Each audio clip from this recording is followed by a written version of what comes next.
The morning of my 73rd birthday, I stood in my son's kitchen and made my own cake. That sentence used to make me laugh in a bitter sort of way. Now I say it plainly, the way you state a fact about weather. It was a Tuesday. It rained a little. I made my own birthday cake because no one else was going to. I used the good vanilla. The real kind, not the imitation that my daughter in law kept in the cabinet with the sticky lid.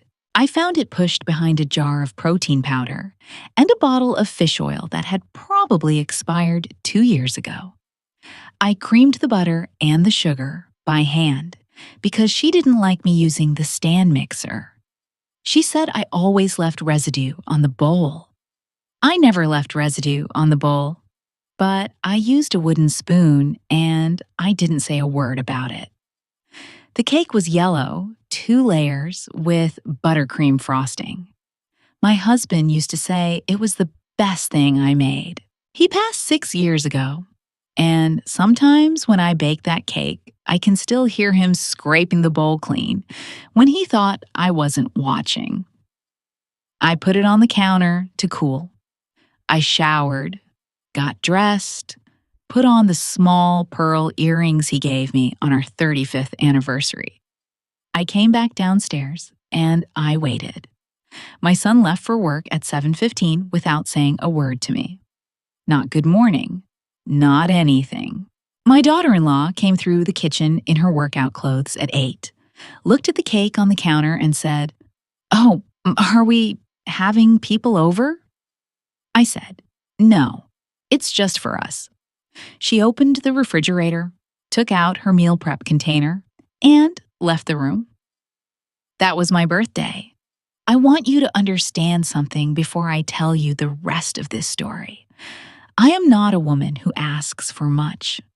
I never have been. I raised my son, my daughter, made every birthday special, streamers and homemade cakes, and the good presents, the ones you actually wanted. I worked 31 years as a school librarian. I kept a clean home. When my husband got sick, I was the one who drove him to every appointment, learned every medication, slept in the chair next to his hospital bed so he wouldn't wake up alone. I am not telling you this, so you'll feel sorry for me. I'm telling you so you understand what I thought I was walking into 2 years ago when I agreed to sell my house and move in with my son. My daughter had been after me for months. "Mom, you're alone in that big house. It doesn't make sense." And she was right that it was a big house for one person. 4 bedrooms. The yard my husband had planted himself. The kitchen where I'd made 30 years of Sunday dinners. It was too much to maintain on my own. I knew that. My son called one evening and said, "Mom, we want you here. We have the space. It just makes sense." He sounded so certain. He always sounds certain. That was the thing about him that used to make me feel safe, that certainty in his voice. I didn't know then that certainty and warmth are not the same thing. I sold the house. I sold the dining room table that had been my mother's because it wouldn't fit. I donated boxes and boxes of things I had kept for decades. The good china, the extra linens, my husband's workshop tools that I couldn't bring myself to throw away, but couldn't carry into a single bedroom either. I kept what mattered: the pearl earrings, the photos, the good vanilla. I moved into their guest room in September. By October, I knew I had made a mistake. It wasn't one large thing. That's what people don't understand when you try to explain this kind of situation. They want the dramatic moment, the terrible scene they can point to and say, "There, that's it. That's the cruelty." But it doesn't always work that way. Sometimes it's the accumulation of small things, the way water works on stone. Patient, constant. You don't notice the erosion until you look down and realize there's almost nothing left. My daughter-in-law made it clear, in ways she never said aloud, that this was her house, her schedule, her routines. I was a guest who had stayed too long before I'd even unpacked my second suitcase. I wasn't allowed to rearrange anything in the kitchen, even the cabinet I'd been assigned. She moved my things back without commenting on it, the way you'd correct a child's chores. I asked once if I could have a key to the front door, not to come and go at strange hours, just to have my own key to feel like I lived there. And she said they'd look into getting one made. They never did. For 8 months, I either waited for someone to let me in or left the back window unlatched and came in through the laundry room like I was sneaking into a house that wasn't mine. Because it wasn't mine. I understood that. But I had given up the one that was. I tried to make myself useful. I cooked twice a week, did my own laundry, kept my room immaculate. I offered to help with the grandchildren, their 2 boys, 9 and 11. That was the part that saved me during those months.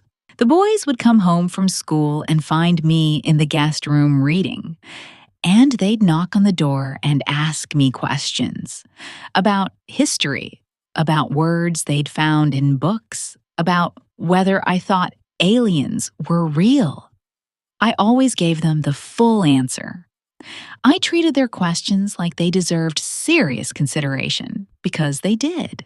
Children know when you're taking them seriously. They remember it. My daughter-in-law noticed this. I could tell by the way she started scheduling the boys' afternoons, with activities that kept them away from home until dinner. Piano, soccer, a science club on Thursdays. They were 9 and 11. They didn't need to be busy every single afternoon. But they were.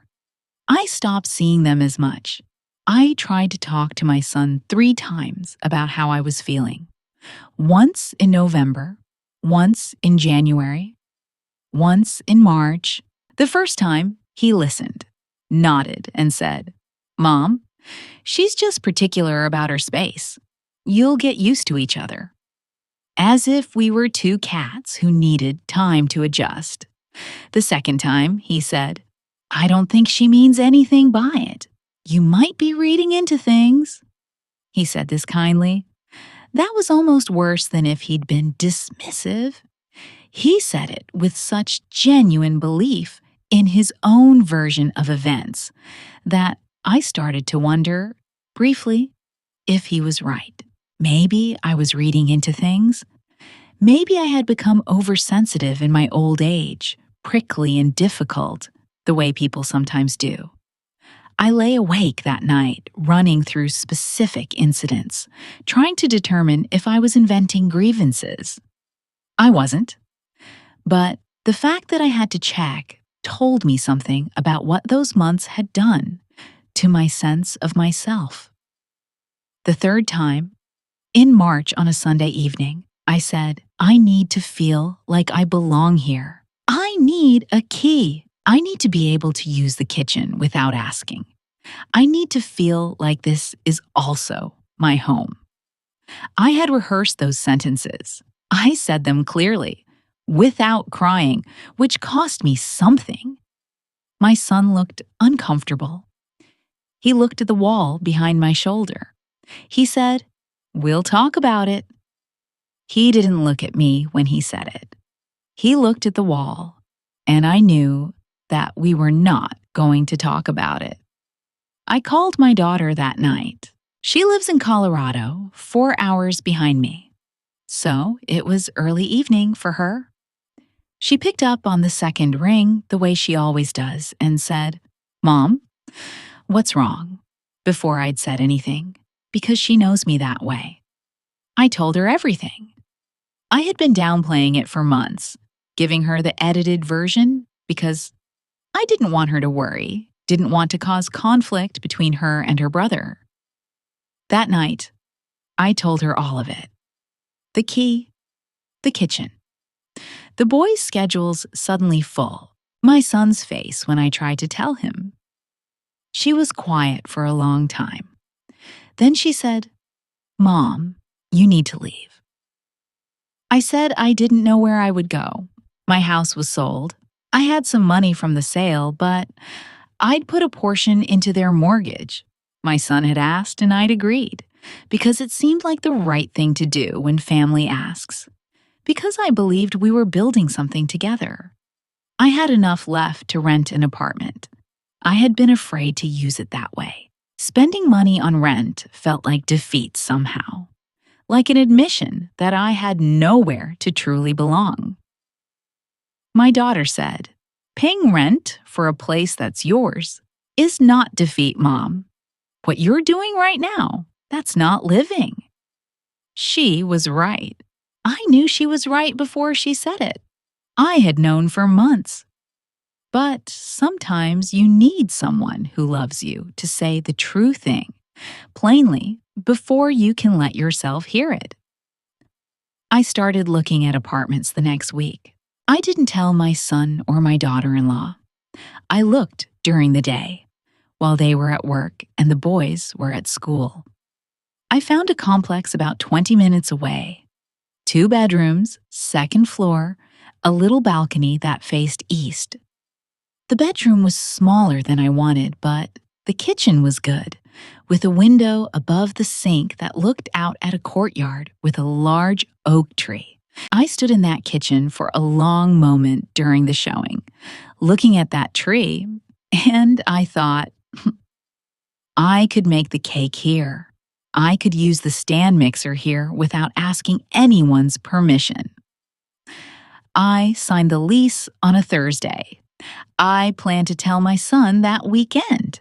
I would tell him. Friday evening, I decided, over dinner, calm and clear. I had written down what I wanted to say so I wouldn't lose the thread of it if I got emotional. Friday never happened the way I planned. My daughter-in-law had some friends coming for dinner that evening. 4 couples from her yoga group, people I had met twice, and who always looked mildly surprised to find me in the house, as if they'd forgotten my son had a mother. I had been looking forward to a quiet evening in my room. Around 5 o'clock, I came down to get a cup of tea. The kitchen was full of preparation. She was slicing vegetables, the island covered in serving dishes, the oven already going with something that smelled like roasted garlic. One of her friends was already there, sitting at the counter with a glass of wine. They were laughing about something when I walked in. The laughter didn't stop, but it shifted slightly, like a room when someone opens a door and the air changes. I filled the kettle. I was waiting for it to heat when my daughter-in-law looked up from the cutting board and said, "Oh, we're sitting down at 7. There won't be enough for everyone at the table."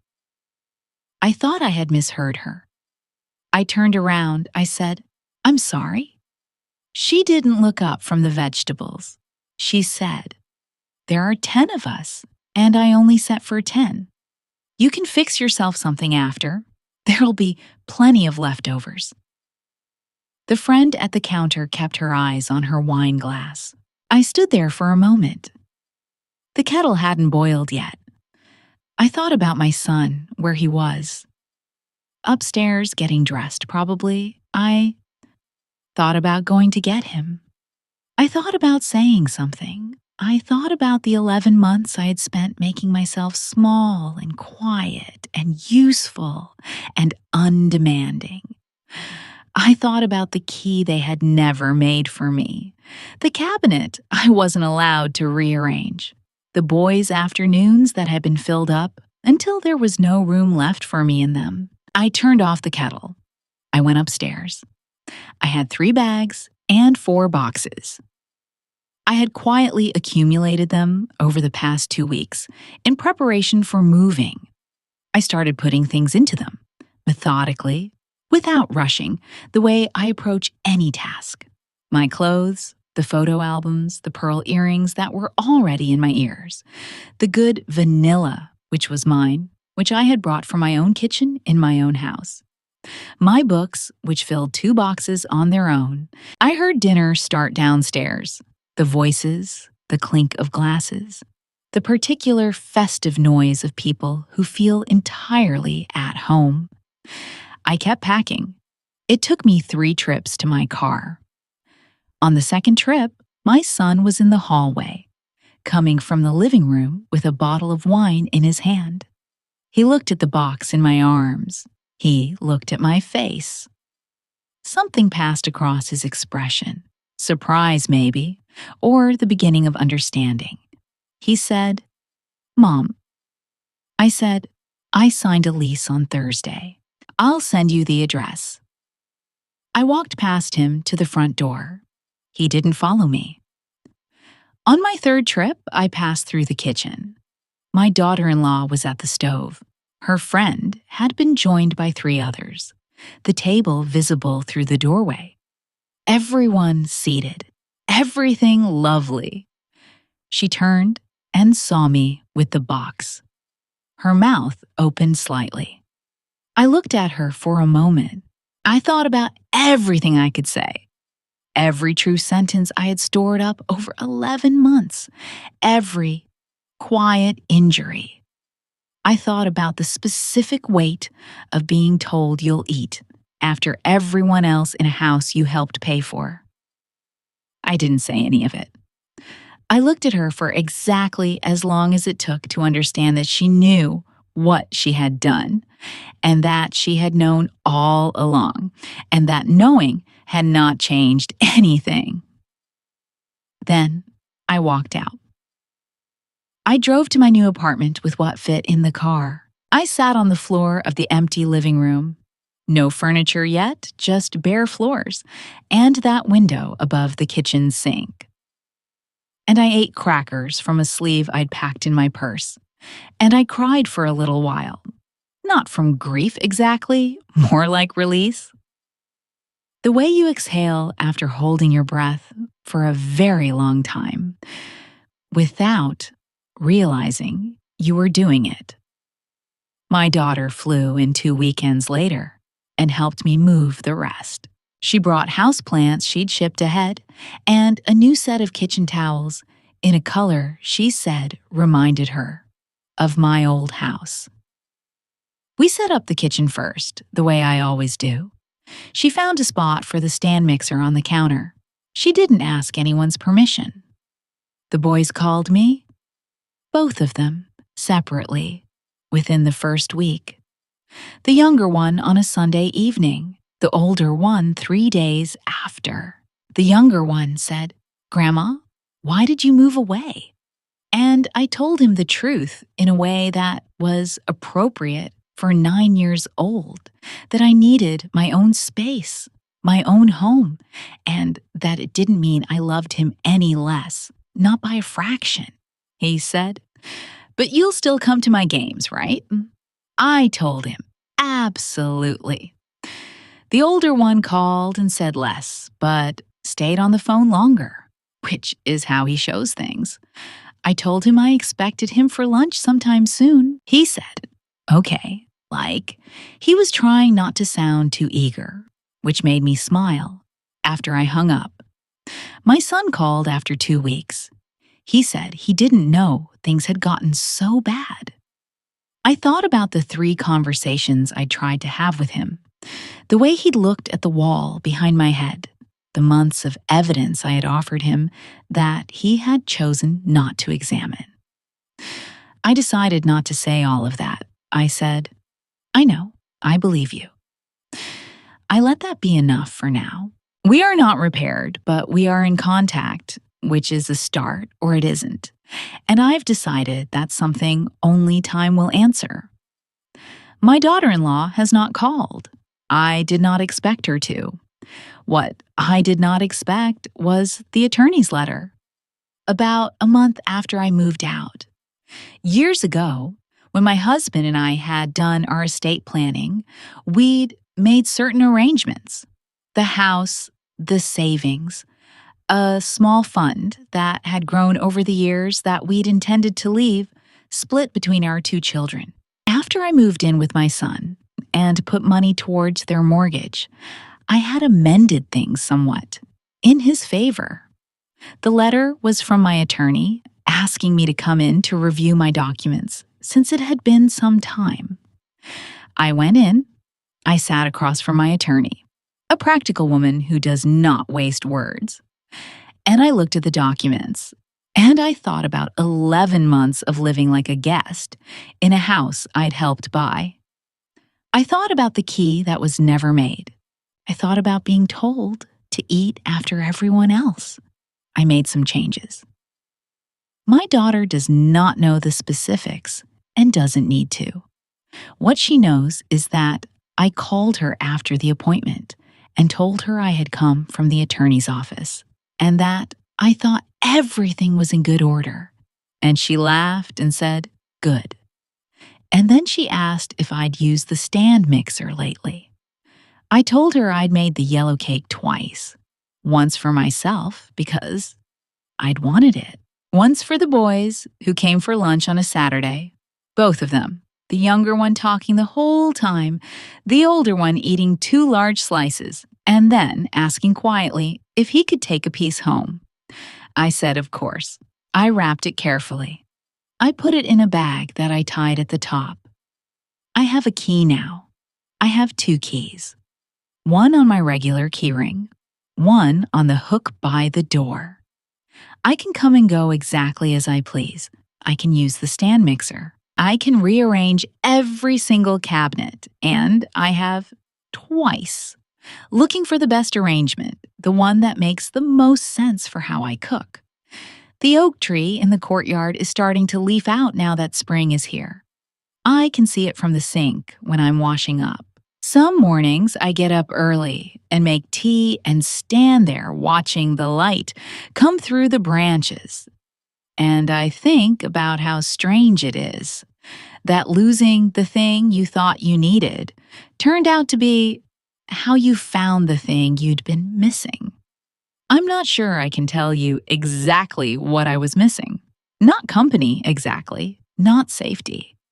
Something closer to recognition. The simple knowledge that you are seen, that your presence in a room matters, that someone will save you a seat at the table without having to be asked. I have that now. It took me 73 years and one very small apartment with a very good kitchen window to find it again. My daughter calls every Sunday. The boys come for lunch once a month. My son calls when he remembers, which is not as often as I'd like. But I've stopped measuring love in frequency. Last week, I tried a new recipe. Lamb, slow cooked, with rosemary from the little pot on my balcony. It filled the whole apartment with something that smelled like every good Sunday I could remember. I sat at my own table, in my own chair, and I ate while the food was still hot. I didn't wait for anyone.